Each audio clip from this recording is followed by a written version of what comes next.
What's up, Sean? Martin.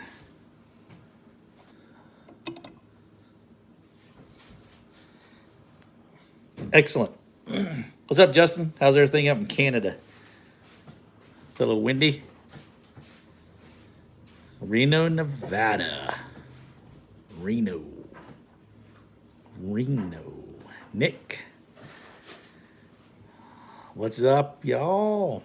Tim is. We're going to try to bring Tim on here in just a bit. We were trying to do a test run so he can go over the folks that will be moving on to round 2, and with the format that we currently have this year being the fly that gets 3 votes first, the point system, of course, 3 out of 5, majority, right? Simple math would be the winner. And as we know, with the rules this year, the popular vote is 1 point. So I'm looking forward to kind of seeing how the judging of this went. So when Tim, I'm gonna bring Tim on here whenever it's appropriate time. He's going to chime in, and then we'll do this. Yeah. Thanks for the congratulations on the bird there. We actually had thanks to Braden that's sitting over there. We actually that's what we had for dinner. We had some turkey nuggets a couple of different ways. We had some baked turkey. We had some turkey wrapped in bacon.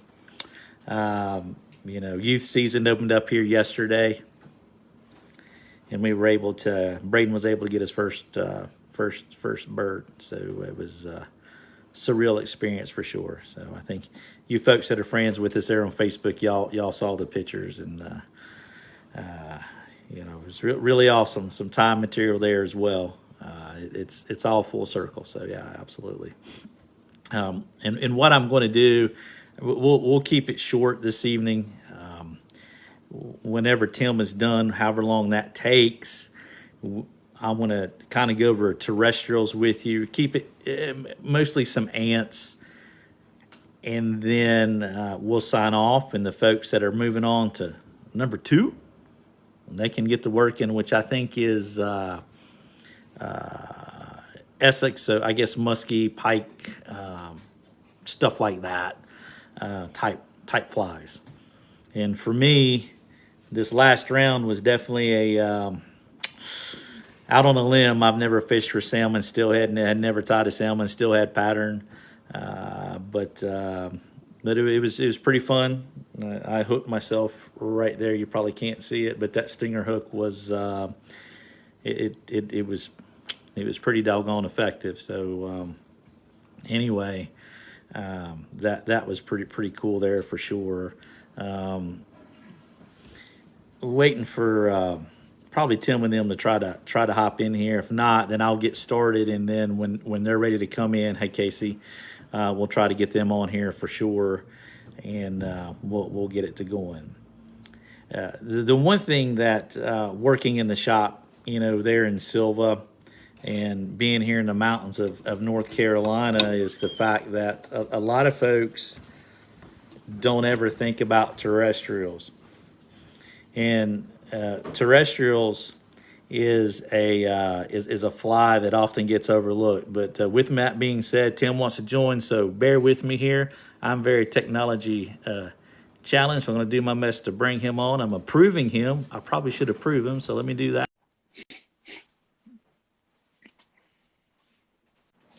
It's connecting. What's up? I got to leave it that way? Yes. All right. Much better. Okay, there we go. Can everybody see and hear? Can you hear me, Shannon? Yeah, much better. Much better. Hold on. Hold on. The keyboard there. All right, hold on. We got a charger cord hooked up. Okay, here we go. I think we've got it. All right. Are we ready? We got 46 live. That's pretty good. Yeah, all right. The battery's almost dead. Yeah, I know. I got to go quick because the battery on the iPod's about ready to die. All right, and I don't want to take up too much space, too much of Shannon's time, so I'm going to go through this real quick. We'll start round one on the left side.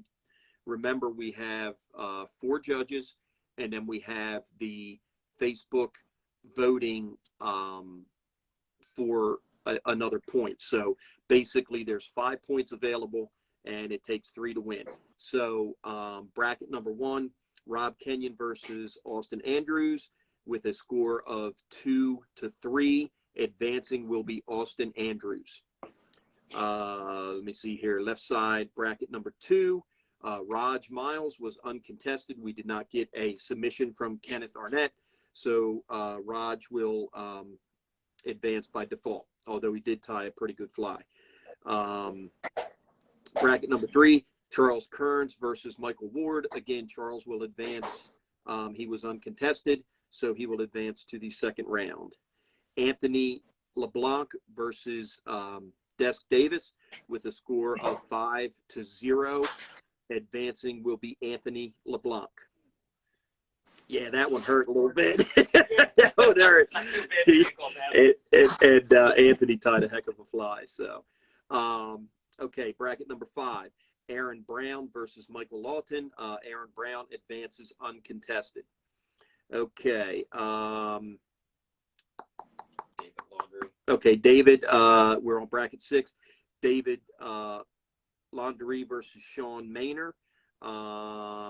It looks like again, 5-0 score. Advancing out of this bracket will be Sean Maynor.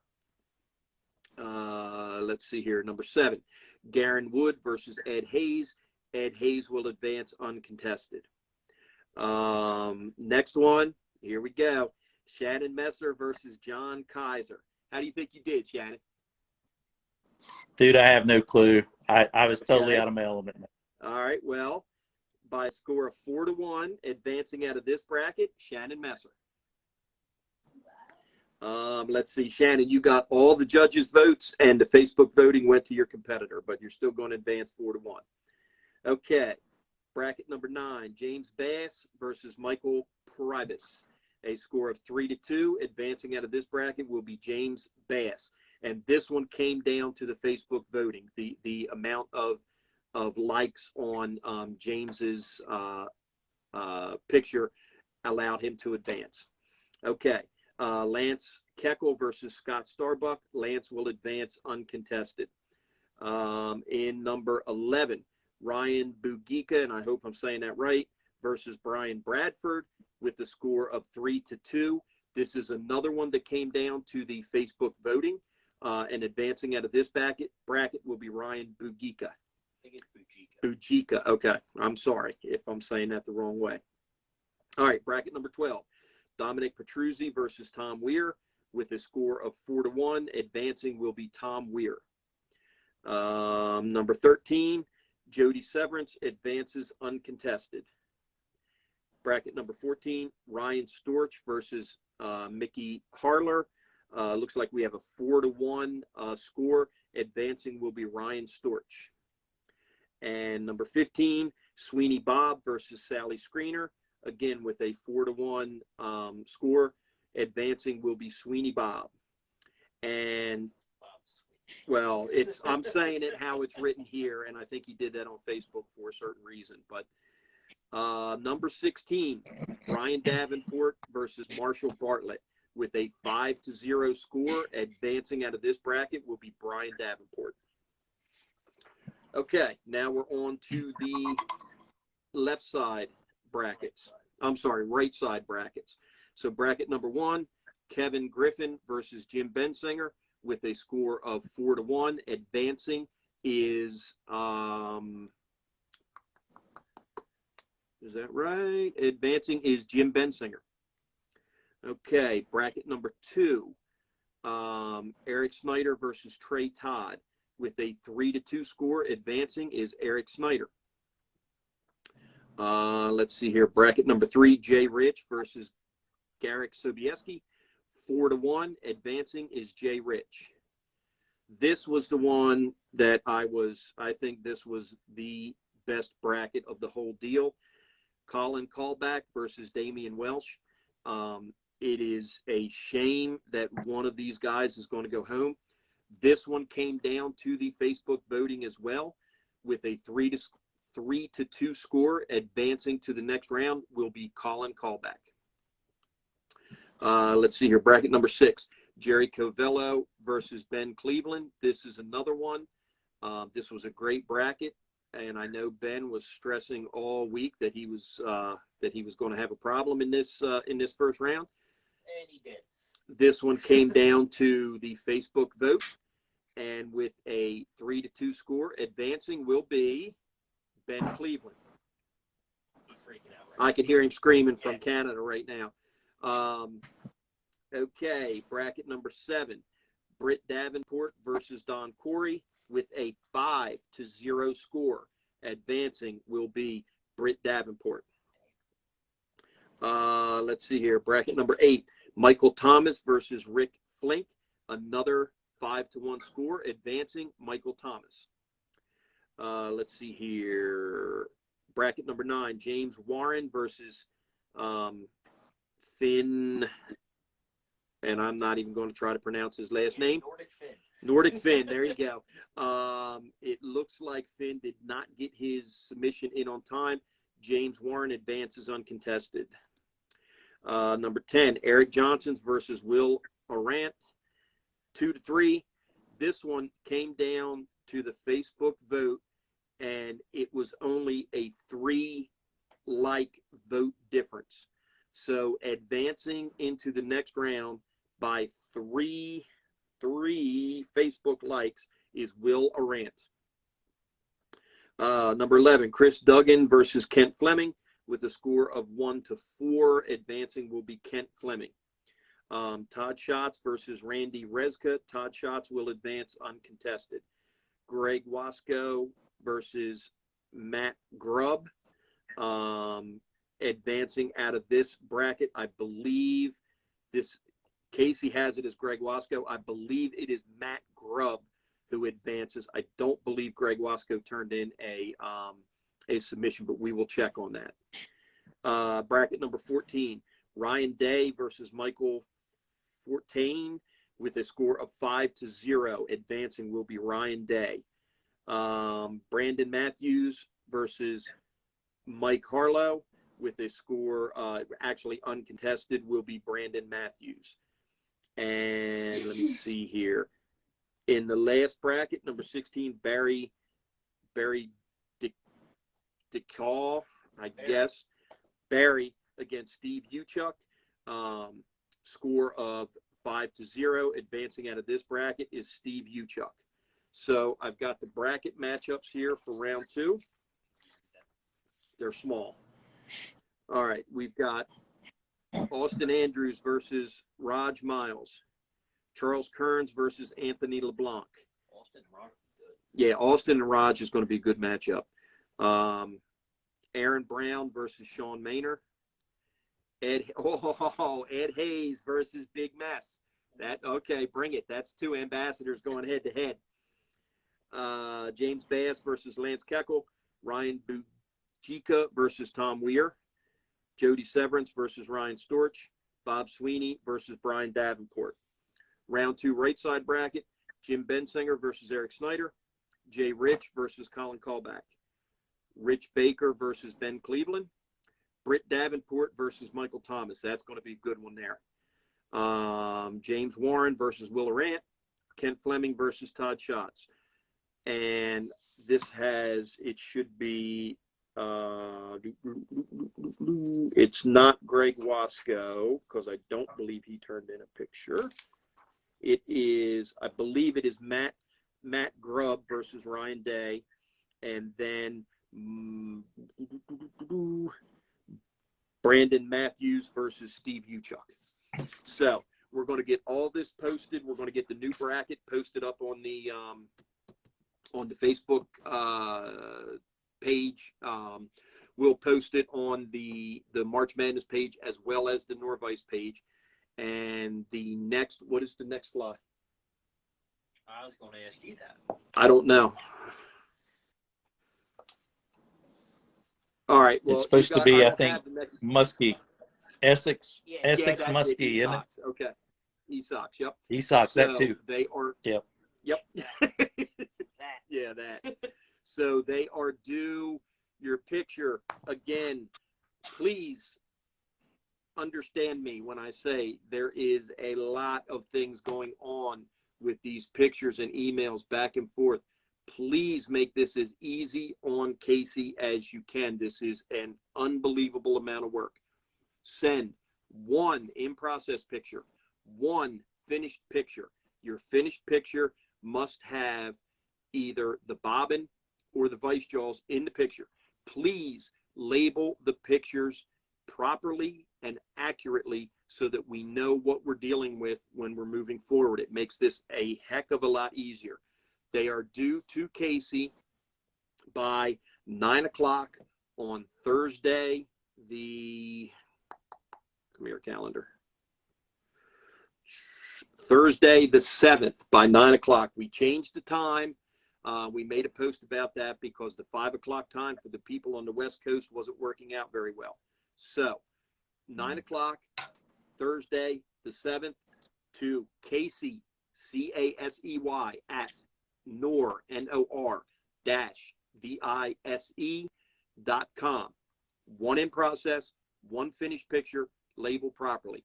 And I will tell you this, we had one guy who his submission was sitting in the drafts and he didn't get his in time. And we had a couple of people that sent them to Casey at Norvise, oneword.com. It has to be Nor, N-O-R, hyphen, V-I-S-E.com. Okay? That's all I have for now. Congratulations to the winners.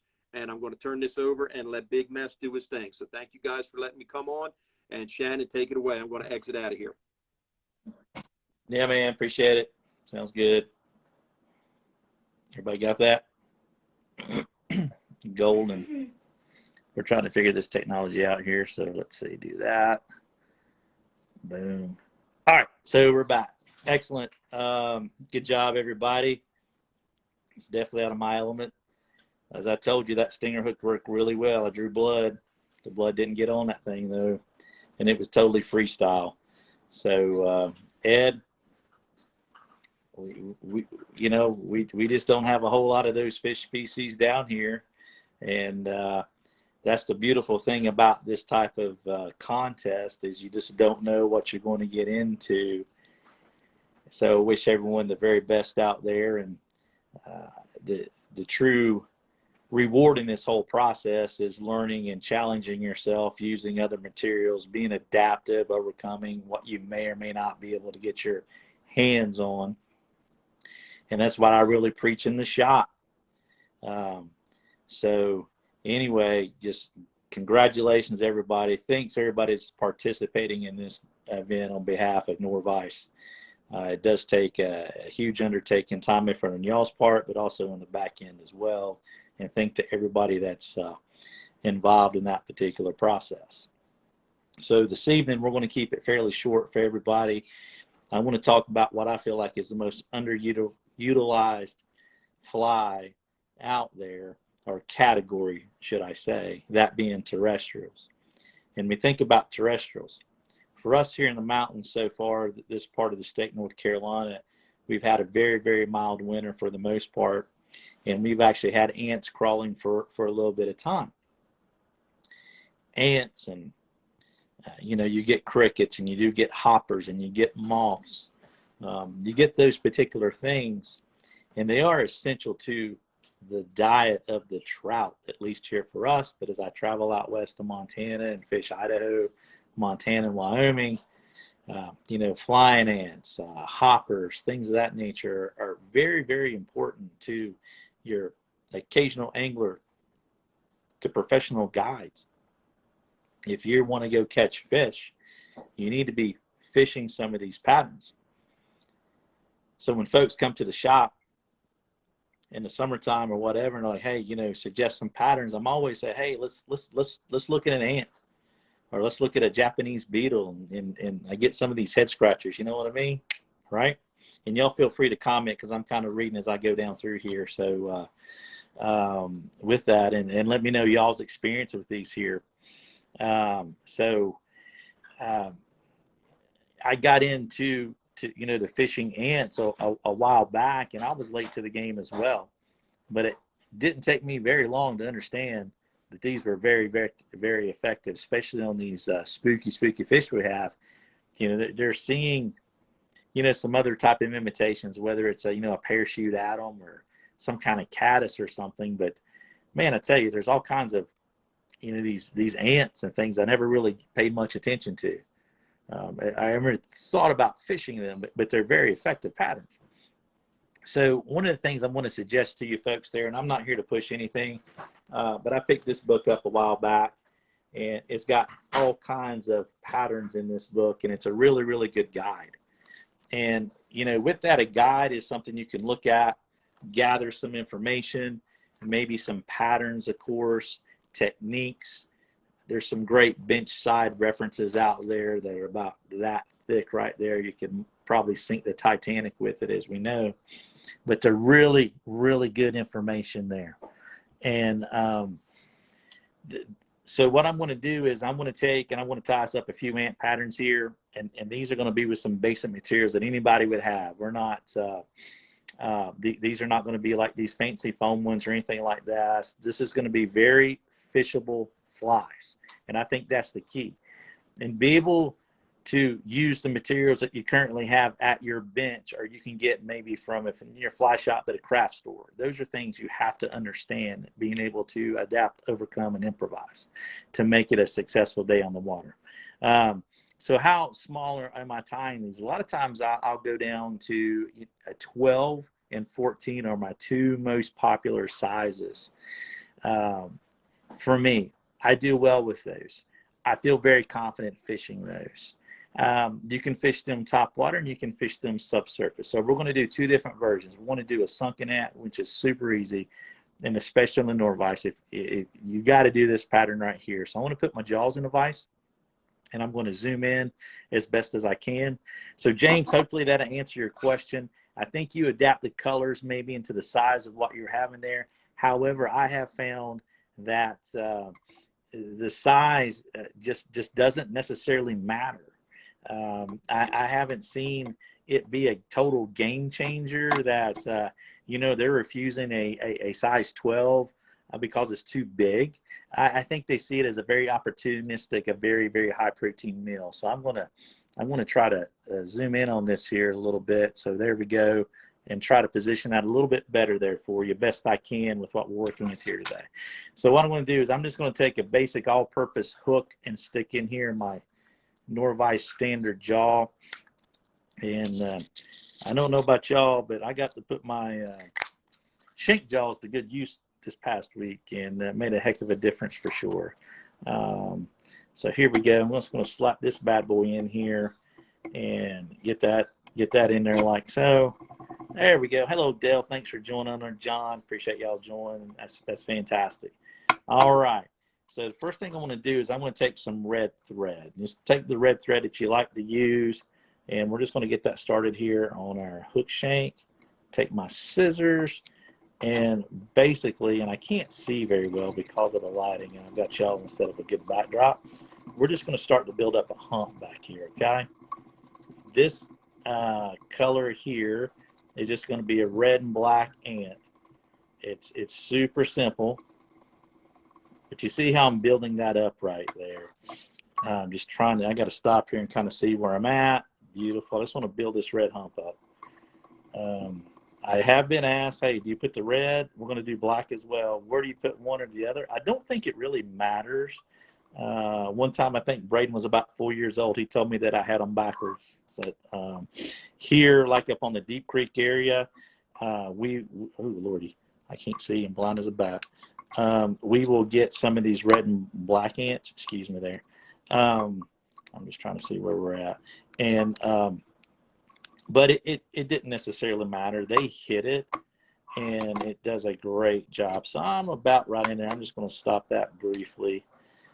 Go ahead and put a half hitch or two, just like so.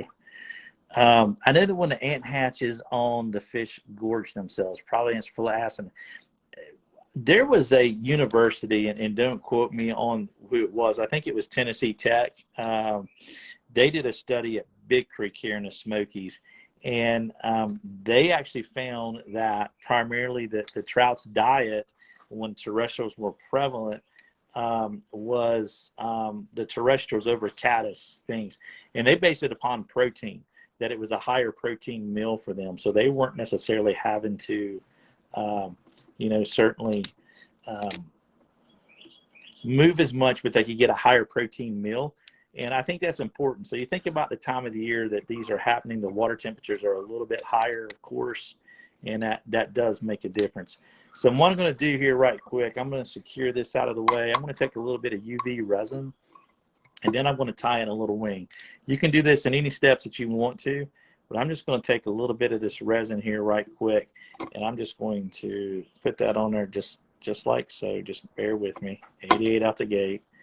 Just like that. And what I'm going to do here right quick, so I'm just going to spin that. Let it do its thing. Like that right there. Like that. It's pretty close. Let me take a little bite in here. I want to hear that the Georgia Drifter made to me. It's kind of cool. It's got a little bone structure on it right there.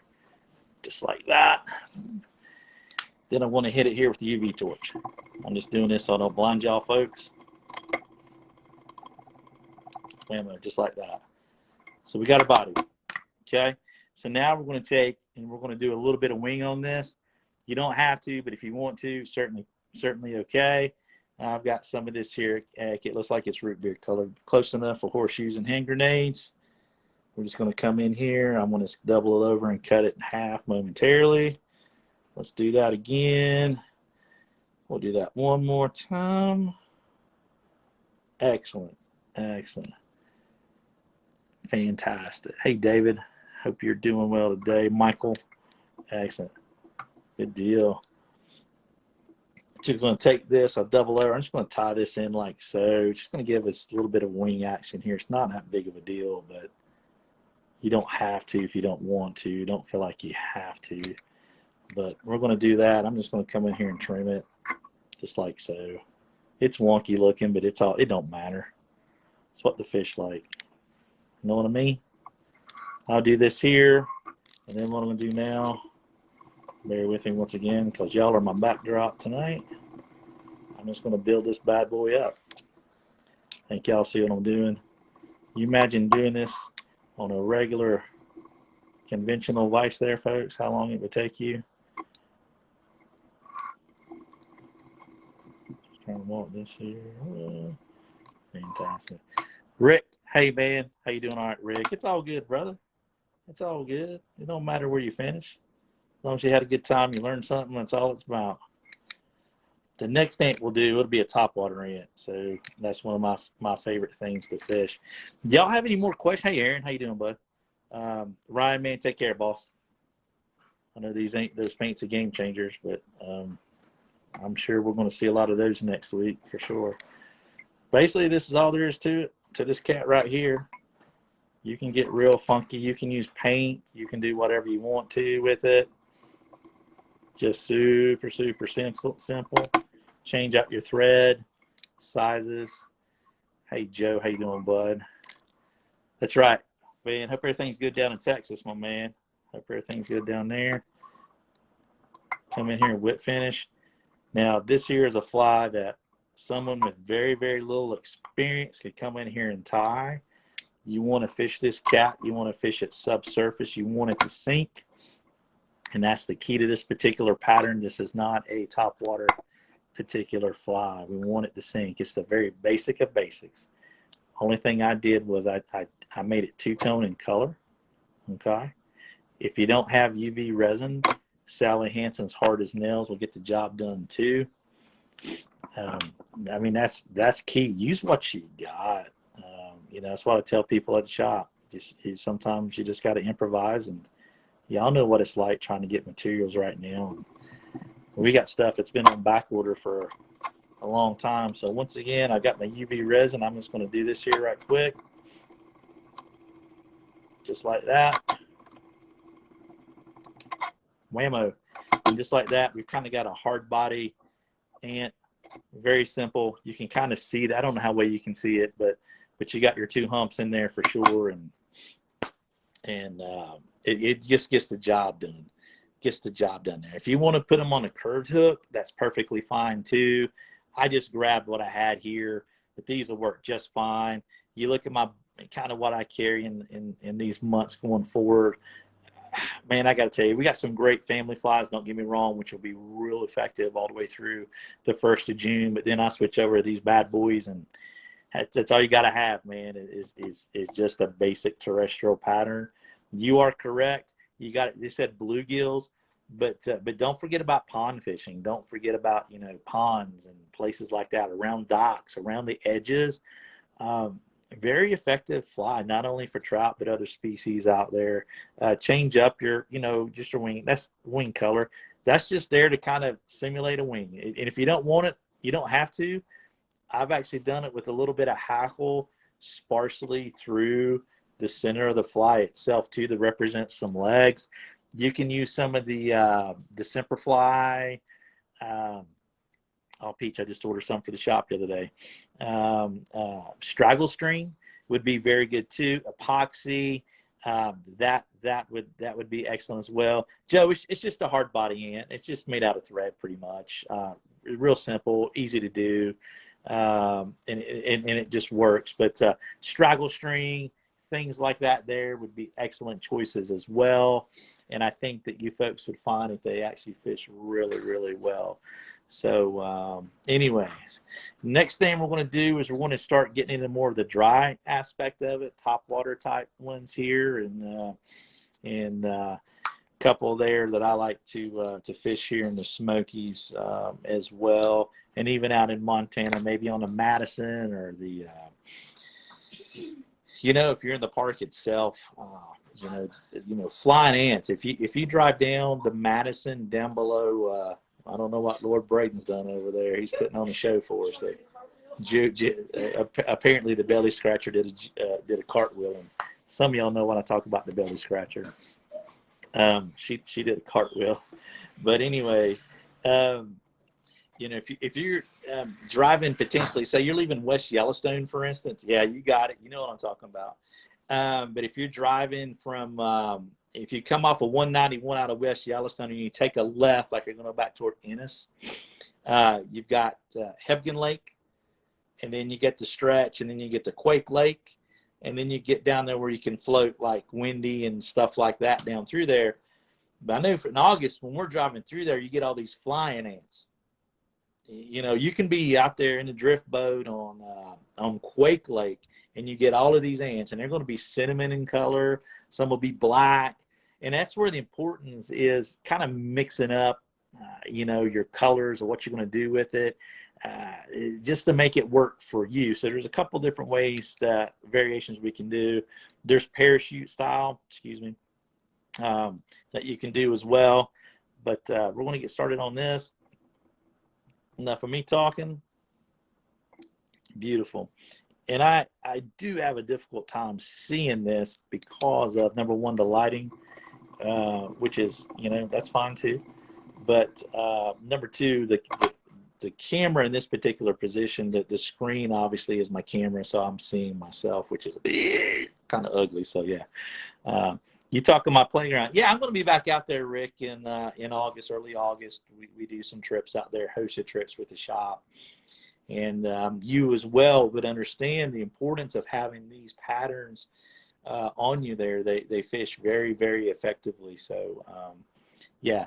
So this particular fly here, I am actually going to use some dubbing. A couple of ways you can apply the dubbing, of course. One is with the, you know, the Nor-vise, you can spin it on. You can twist it on as well to control what you're doing. That's perfectly fine too. It just really depends on what you want to do. But in this case here, I'm actually going to take a little bit of this kind of a it's kind of a cinnamon color there. Yeah, outstanding, most definitely on the, yeah, no doubt. Hey Edward, how you doing, Wanda? Good to see y'all join us there. So I'm going to take some of this kind of a cinnamonish color. Let's kind of play around a little bit. Let's just combine a couple of colors here. Let's do the Bob Ross thing. And Just going to take and kind of hand stack some colors together here. Kind of a, I don't know. It says it's golden olive, and it says dark red, but it ain't red. But we're just going to kind of hand stack this in here right quick, just like so, and get it up here in the camera. My apologies. And this is important. You do dry flies, say for instance like a Mr. Rapidan, or you're trying to mix up some of those colors. You can hand stack these in here. And if I want to lighten up a little bit, let's get a little bit more of this. Add a little bit more of that to it. There we go. I like those ratios just a little bit better. Righteous, bougie. So y'all know what you're going to tie for the second round? Because I do. You know, we do actually have some muskie here. They're in the French Broad River system. And Jared at the shop, he's really got that dialed in, but there's a lot of casting that goes on. Hey, Ken, how you doing, bud? Hey, Paul. So I'm just going to rotate my vise. And what I like to do, if you can tell, I like to get the point of my hook up here. And when I want to come down in this particular area, that gives me a little bit more control. And what I want to do is I kind of want this to be loose, just a smidge in there. So we're going to work this here. That looks pretty bougie. Oh, that's how you use that word. Just like so. We're going to build that up in there just like that. So here we go. We kind of get us a rough body, okay? Hey, Brent. Get us a kind of a rough body in there. It does not have to be perfect. And that's the point. These things, you know, they don't have to be perfect. A lot of people think they have to be perfect. If you want to take a piece of Velcro and rough this up, dude, that's awesome. That's awesome, because you know when fish eat them, they start to get beat up, okay? And that's perfectly fine. I always like to do a half inch in there just to secure my work. And the next material is just going to be some black. I'm going to use some black on this here. It's going to be kind of a two-tone guy, or whatever, and whatever we'll call it these days, not get in trouble. Yeah, perfection, absolutely. You're very kind, folks, I'll tell you that. I don't deserve it. But we're going to put some of this on here. I'm doing it pretty thick. That's why I'm not spinning it on. I want this to be kind of wacky looking. Hey, Gary, how you doing, bud? Hope you're doing well. And we'll do this. As far as materials list, folks, it's not, dude, doesn't have to be crazy. Take the hooks you got lying around, okay? I'm going to make a big old ball here. You see? See that big old ball? Maybe a little too big. I want to back a little bit. I still got to put some hackle on this. My bad. Let's get it right here just a little bit. And ball that up right there. That's what I want right there. Beautiful. Leave me some space up front here that I can't see very well right now. See that? Does that work? Perfect. Excellent. Just gonna do that just in case. Gary, man, where are you watching from, my friend? Then my next material is just going to be some poly. Hey Jay, how you doing, bud?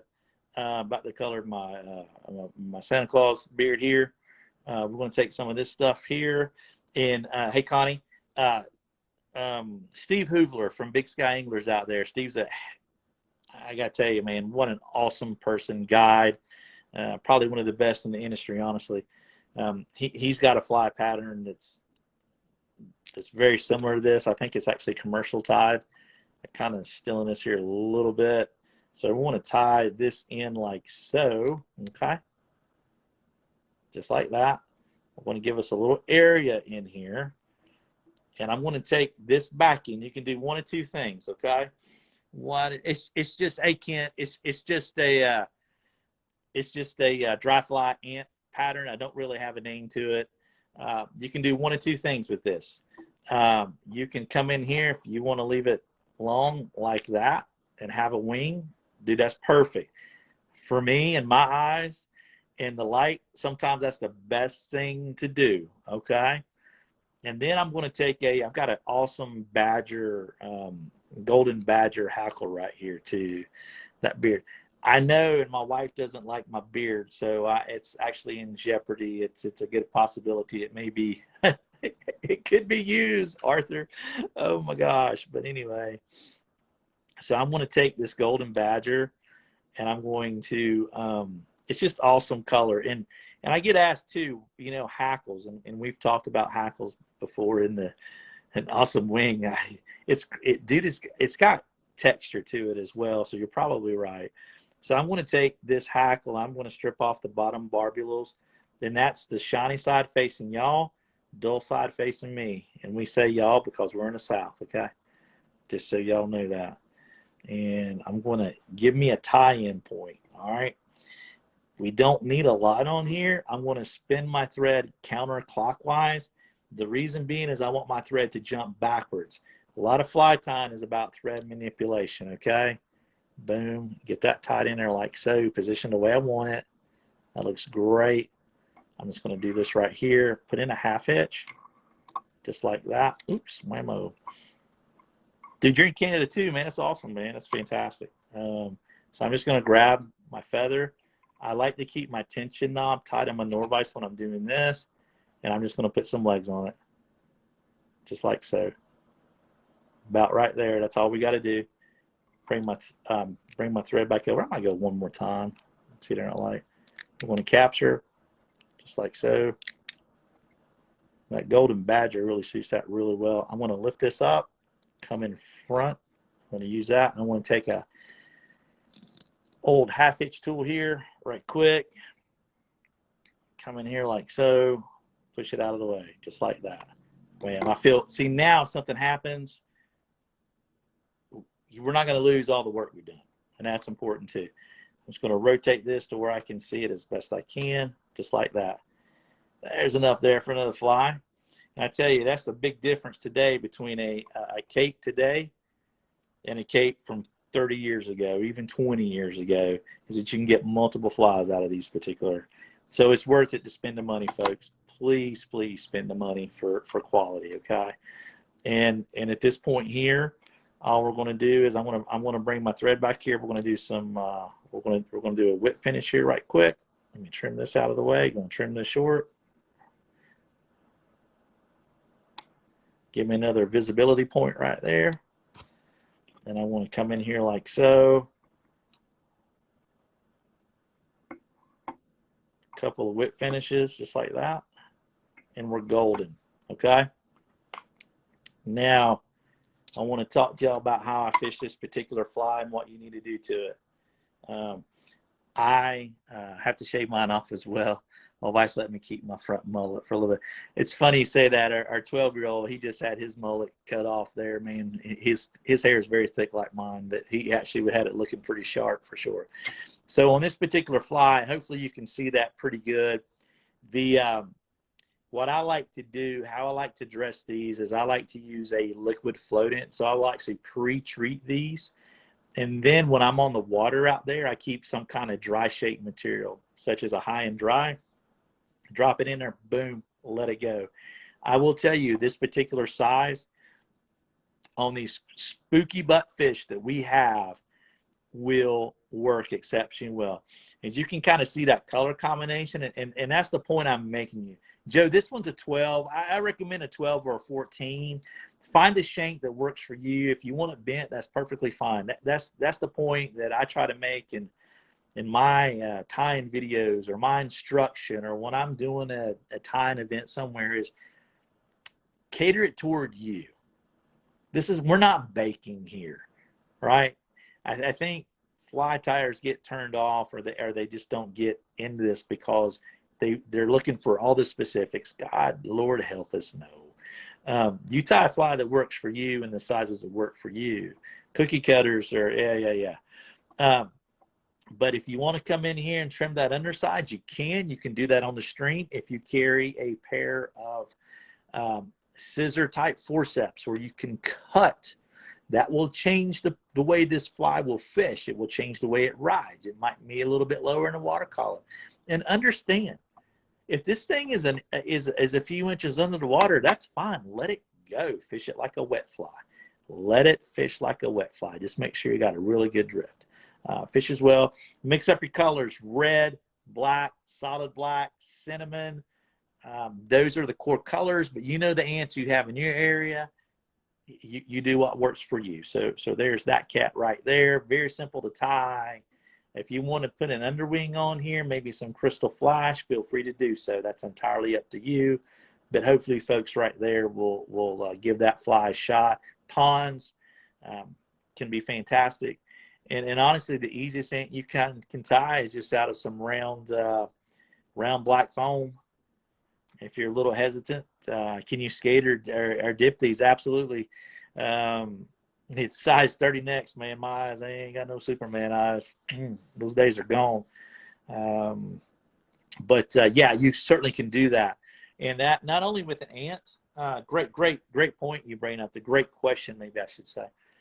A caddis, skating a caddis, that can be, effective. Surprisingly, I saw a thing about ants is that they can live underwater for 24 hours. Yeah, just a small little flash would do it. Absolutely correct there. And it's amazing, but they're moving, right?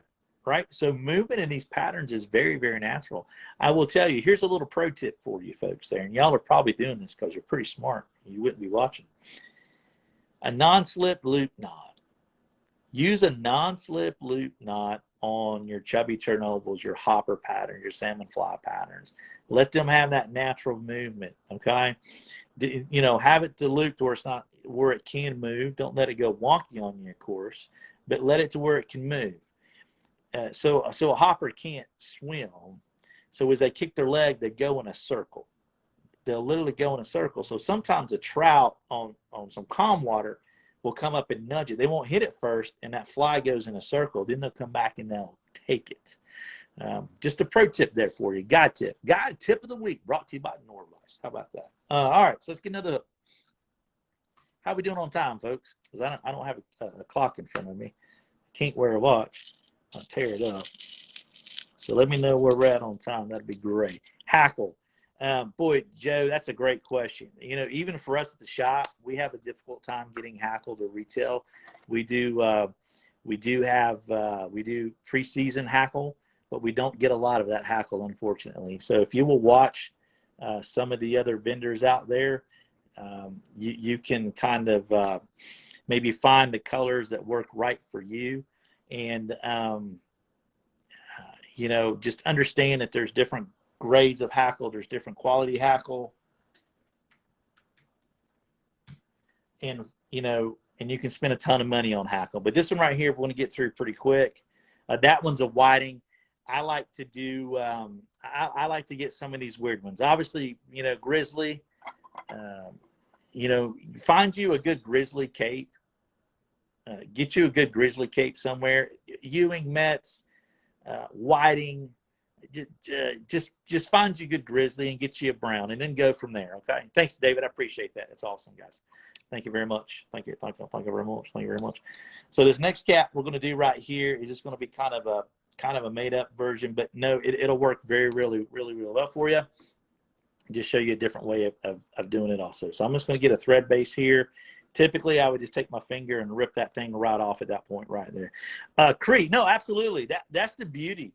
Man, just do that. The other thing y'all can do too, since y'all on this hackle kick, and I love this, if you use some Sharpies, okay? I'm gonna get this out of the way here because it's driving me crazy. Get y'all some Sharpies and get it on a piece of paper, piece of cardboard, lay like grizzly hackle down, and color it. So if you want to take that grizzly, maybe make it like a yellow, and you don't want to dye it with Brit dye. Take that marker and just go with the feather fibers and color it. That Sharpie is fantastic. Do that, olive, and you can come up with some awesome looking colors, because you might only need one feather. And that's a way to take and maybe maximize your usage. And if you want to do that, especially this next round, with some of these flies, maybe you need some longer slopping type things, but all you got is this, color with a marker. Just color that thing up with a marker. So hopefully that's a little trade secret right there. I would love to make a trip up to the. You need to, Joe. It's worth it, my friend. I was out there 4 years ago for the first time, man. It's fantastic. Totally different what we have here. So what we're going to do here, right quick, I want to take. Let's take some of this color we mixed up here. How about that? We're going to do this. This is the theme of the day. So we're going to do this. You see how simple this is. This could work for cinnamon. Hey, Royal.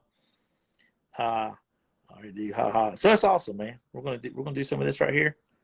Let's see here. It might be a little bit much, but sorry, Tim. You'll see in some of my videos where I just go crazy putting this stuff on here. Okay.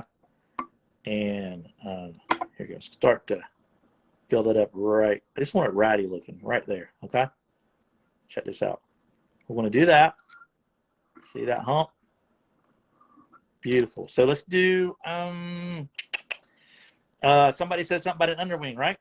So let's take the remaining crystal flash. Let's get some of these guys, right? Doesn't have to be perfect. Just lying here in the desk.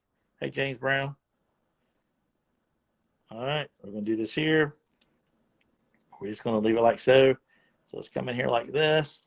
I want to counterclockwise twist, pinch wrap, secure it up top, right? Looks pretty good. Let's come in here about like so. Kind of come at an angle.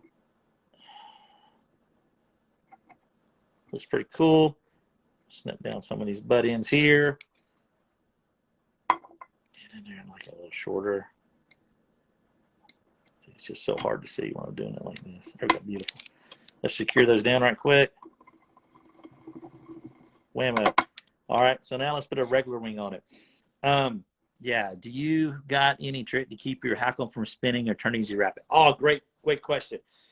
A lot of that has to do, James, with the quality of the hackle you're using, okay? And why is my nickname Big Mess?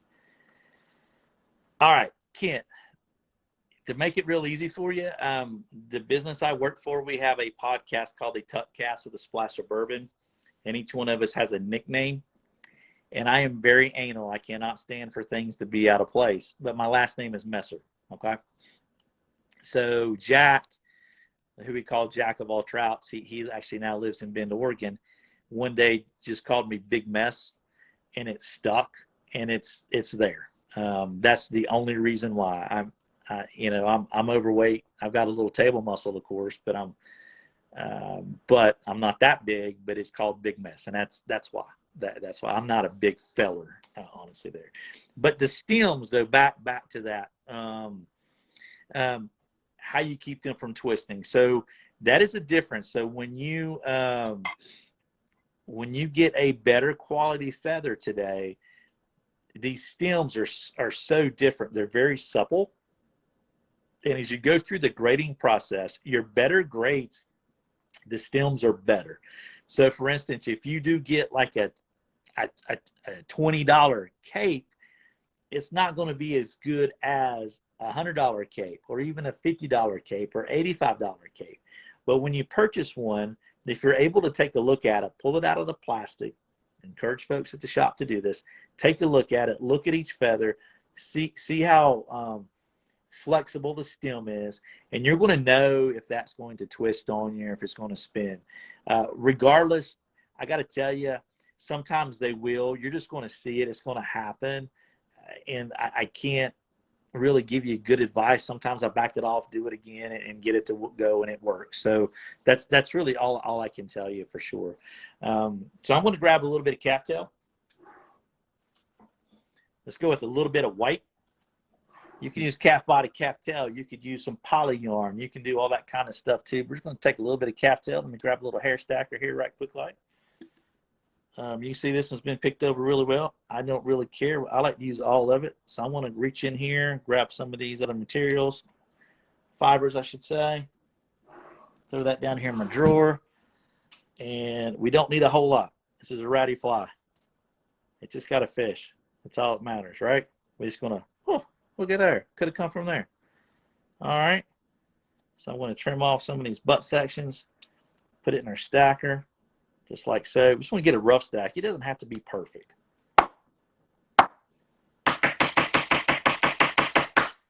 Do that over here to the side. It's close enough for horseshoes and hand grenades. That's the thing. All right. Beautiful. All right. So how far you want your wing? Well, y'all like that right there? I think so. That's where I want to go with this thing. Got my area. I'm going to come in here and trim off the front part of this. Counterclockwise twist. Come in here. Boom, boom, boom. maybe a little long. Let's shorten it up just a smidge. This is the time to do it, folks.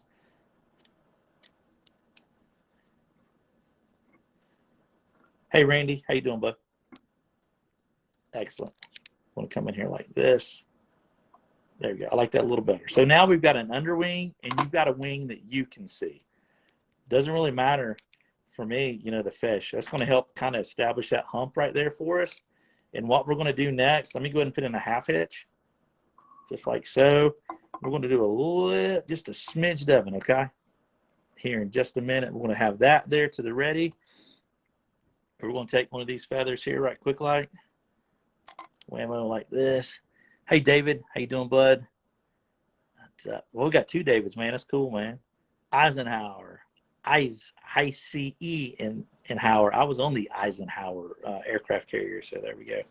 This one here, I'm actually not going to pull off the bottom barbules. I want it to look a little bit more ratty. So to save time, you see I've already got my dubbing on there. So I'm going to lay down a little dubbing base over here. Get this out of the way here right quick. Come in here like so. We're going to make a few wraps right in here in the center like this. Just like so. Come over here, bring that off just like that. Got it captured. If you want to pull it and break it, you can. It's entirely up to you. I'm going to put in a half hitch. Bray, my boy, just walked back into the house. I think he went and took some gobble up there to the in-laws, right? He took some turkey that he harvested yesterday up there to our in-laws. Mama and Papa's. He went to Mama and Papa's. I was surprised playing all over me because I had Molly. All right. So now we're going to finish this off right here. We're just going to put a little bit more of a hump right here like that. Okay. Just like this. Now we're just going to build up ahead. I get asked about head cement as well, folks. The one thing that you can do, you can use UV resin.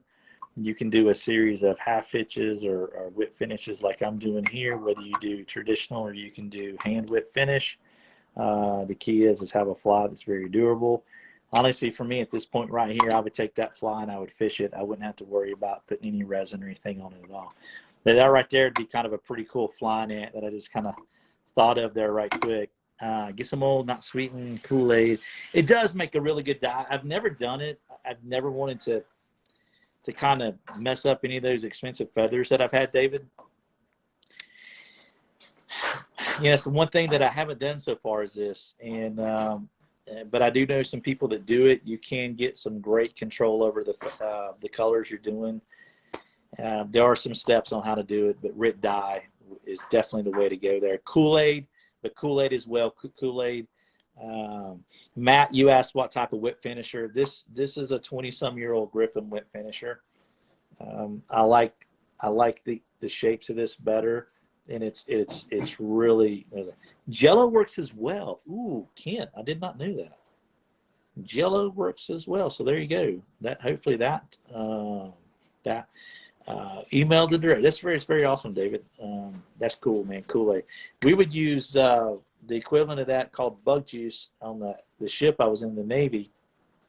We'd get it off the mess decks, and we would put it in a bucket, and we put some obviously water, and then we would take our brass firefighting nozzles and things like that, and we would drop those in it, let them set for a while, and we'd pull them out. And they were as bright, looked brand new. So that's what we did a lot of our brass fire nozzles and stuff on that aircraft carrier we did in the Navy back in the day. So I guess a lot of uses for Kool-Aid / bug juice that we didn't really think about as a kid, of course. All of our bellies, us older folks, our bellies ought to be pretty clean, I guess, right? But anyway, Bob, man, thanks for hopping on there, man. That's awesome. Congratulations to everybody that moving on to round 2. I'm looking forward to seeing it. I have no clue what I'm going to tie, and but it'll be fun. Hopefully I won't stab myself. Hopefully y'all won't stab y'all self, catch yourselves, and I look forward to seeing that. Thanks for the questions. As always, this should be posted up on YouTube at some point in time. If y'all have any questions, you can email me directly. That's Shannon, SHANNON, at tuckflyshop.com. SHANNON at tuck, TUCK. And I stress tuck, Tango UCK, flyshop.com. Let's just be real clear on that. If you have any questions, you want to reach me, I will be gone pretty much for the rest of the week. But shoot me an email. I'll get back to you for sure. Rick, man, thanks for joining in. And do you fish Hebgen up there, man? Rick, do you fish Hebgen? I'd like to know that. Hey, Colin, man, appreciate that, guys. Roger, hey, how you doing, man? Man, I'm not Mr. Perfection. I'm not that guy. Mike, man, appreciate it. Good job advancing there in the second round. It's awesome. There. I don't want to. There's some Mike, some that had advanced to the second round. I don't know who did. I'm sorry, I wasn't writing it down. But do you fish Hebgen Lake, Rick? Do you fish the gulpers on Hebgen? If not, do it. Go out there with some size 14 and 16s emergers. Get out there in a drift boat. Watch that glass water and watch those fish, and then come and cast to them, man. You'll have a blast. If you haven't done it, if y'all live out that way, y'all do that. John, man, appreciate you signing in and watching. So, yeah, do that for sure. If any of y'all got any more questions before I exit out of this bad boy, I'll give you y'all a couple more minutes.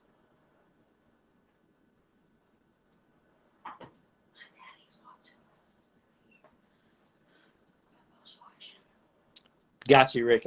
Get out there and do it, man. It's a blast. Arthur, thank you, man. Appreciate it's very, very, very kind words, folks. I really do appreciate that for sure. With that being said, y'all have a great evening. Have a great week. Good luck to those tires. Thank you to Nor-vise as always. Appreciate everything they've done for me and my family personally. Definitely cannot. Ultimate gratitude. Y'all have and congratulations to those moving on as well. Y'all have a good night, and I'll catch you the next time I'm on here. Ugly flies catch fish. Hook sets are free. Y'all take care.